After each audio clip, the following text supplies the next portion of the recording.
customer states, this mixer is a family heirloom. Please rebuild, including replacement of the power cord. This unit has been repaired previously. Please go through it completely. This is a model K5A KitchenAid from the early 1960s, and as you can tell, it looks like it's been around the block a time or two. And when we open up the back end, we can see it still has all of the old electronics. That's really hard to get these vintage electronics, and you can never find them new. So we're going to be taking all of the motor and electronics and updating them to the new solid state version. We have a ton of work to do. Let's get started. We're going to start with the disassembly of this whole rear end, so let's get these wire nuts removed. Wish somebody would disassemble my rear end. Next, we need to come through and untether all of these wires. And once those wires are separated, we're going to go ahead and remove these screws that hold this speed plate in place. With those screws out, we can remove that speed plate, and we can also remove this capacitor as well. Now we need to remove these two screws on the beauty band so this bearing bracket can pass through. And with those screws out, this beauty band can just pull away from the machine. Oh, hey, Mr. Bug. What are you doing there? Now before this bearing bracket comes off, we actually have to remove this governor, which requires the use of needle nose pliers. So we'll slide these into the governor like that, and we'll take a rubber mallet and we'll give these a little pop, which breaks that governor free and allows us to remove it. And under that governor was this teeny tiny set pin, so we gotta pull that out of place. And with that pin out, we need to remove these two nuts that hold the bearing bracket in place. This bearing bracket is now ready to come out. There's just one problem. This speed assembly push rod, it's in the way. But if we take the speed lever and we move it into top speed, it's gonna push that rod out, which leaves us just enough space to finesse over that and then pull this bearing bracket out of the machine. But would you take a look at that? The motor and the heat shield came with it. Now that heat shield sat right behind that bearing bracket. This actually has been deleted. This heat shield is no longer in the new units. Now on both sides of these machines are a plastic screw cap, and we're gonna have to remove those. That gives us access to remove these brushes, which we probably could have removed earlier on in the repair. So there is a washer and a spring on each one of these shafts. We need to remove those, because that's going to gain us access to these two nuts right here, which need to be removed so we can pull out this field assembly. But before we remove those nuts, we need to get way up in there. We need to remove these clips. Take a look at that. This nut was already crazy loose. I'm crazy loose with my nuts too. Hey man, you want some nuts? I just give these things out by the handful. All right, enough about nuts. Let's remove these. Now before we get this field assembly out, we actually have to pull some of these wires and get this out of the way so that we can pull this cord down and out so that this field assembly will pass through. All right, let's give this a little tug. There we go. And after all that, we should now be able to pull out this field assembly. And with that field assembly removed, this is what we're left with.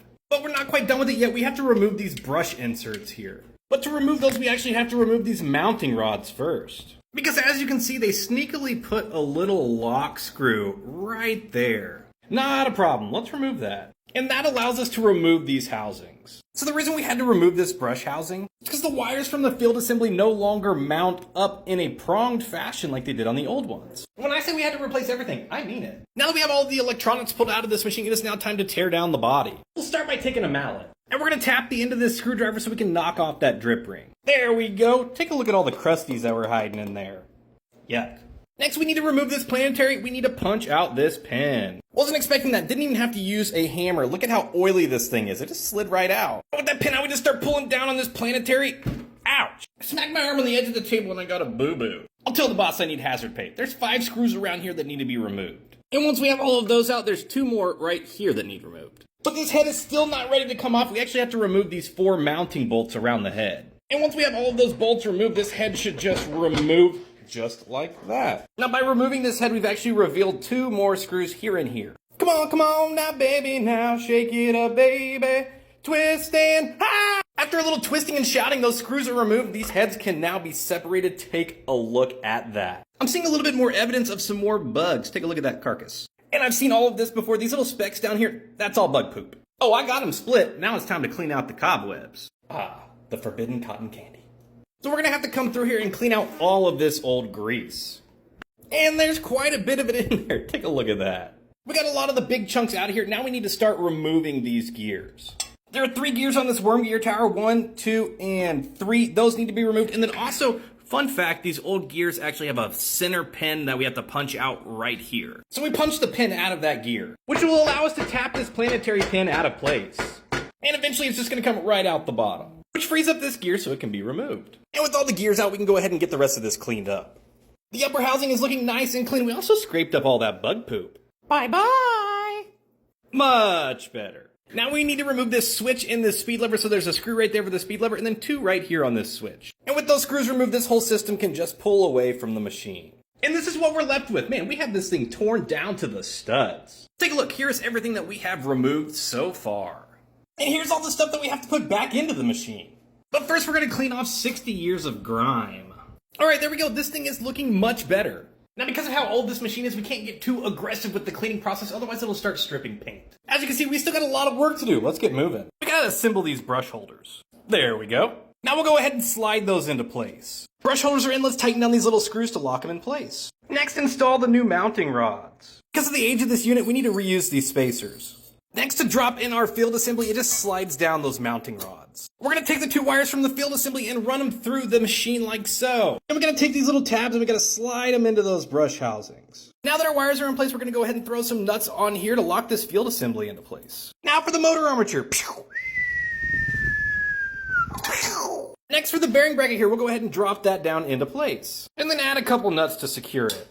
Then we'll drop this spring bar into place. Slide in our speed assembly push rod here, and then take a speed lever and drop it right into that hole. And then lock that into place with a set screw. Let's make sure this functions. Work it, girl. Next, for our phase board, we'll go ahead and secure that. Then we'll insert this governor stud. Then we'll push the governor down into place. If we look right above that top spring, we can see where that governor stud sits. And then lastly, we're gonna screw this speed plate into place. So we have this speed plate screwed into place, but these screws right here actually dictate the speed of the mixer, so we'll have to go back through and tune this. Next, we'll take our speed assembly spring and work that down into place. And we'll take that spring and we'll stretch it and we'll hook it right in there to the bottom of that speed plate. And now we're done with the electronics. It's time to start moving to the gears. All right, we got worm gear. We got grease. Now give it the shaft. Then your center gear and the pin, drop that into place. More grease. Hub gear. More grease. Then we're gonna drop on our gasket. All right, let's put these heads together. And then secure them together with the body screws. You guessed it, more grease. Now for the planetary, which I realize I forgot to clean. Be right back. Now for the planetary. Back to the rear end, let's get our power cord and all of our wires hooked up. They go blue, black, white, red, white, and then red, white. Hey, don't talk back to me. All right, that's it. You're grounded. What a knee slapper. Now to slide in our brushes. After all of that, it's finally time to test and see if we have power. Here we go. Oh yeah, baby.